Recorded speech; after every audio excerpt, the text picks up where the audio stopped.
বিএনপির দালালি বন্ধ করুন, দালালি বন্ধ করুন। সাংবাদিক এবং পুলিশকে উদ্দেশ্য করে শিক্ষার্থীদের বলতে শোনা যায়, আগে করেছেন আওয়ামী লীগের দালালি, এখন করেন বিএনপির দালালি।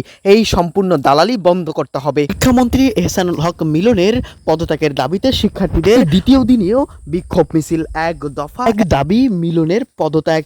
আবার কেউ কেউ বলেন 1 2 3 4 মিলন তুই গদি ছাড়। থেকে আজ পর্যন্ত ছাত্রদলের নেতা এবং ছাত্রদলের নেত্রী সহ অনেকেই বোঝানোর চেষ্টা করেছেন, কিন্তু তাদেরকে এক উদ্দেশ্য করে সাধারণ ছাত্ররা জানিয়েছেন দালালি বন্ধ করতে হবে। সুষ্ঠু শিক্ষা ব্যবস্থা এবং শিক্ষার্থীদের জন্য অনুকূল পরিবেশ সহ নানা তাদের 4 দফা দাবিকে মানতে হবে।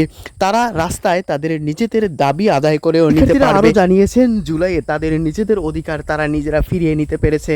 এবারও তারা তাদের নিজেদের দাবি, নিজেদের প্রত্যেকটি ইচ্ছা তারা বাস্তবায়ন করতে পারবে। তাও সাধারণ শিক্ষার্থীরা শিক্ষামন্ত্রীকে উদ্দেশ্য করে বলেন, আপনাকে অতীত থেকে শিক্ষা নেওয়া উচিত। শেখ হাসিনা ফ্যাসিস্ট, তার আমলে যে কর্মকাণ্ড করছিলেন আপনারাও কিন্তু তার ব্যতিক্রম কিছু করছেন না, তাই সচেতনতা থাকা উচিত।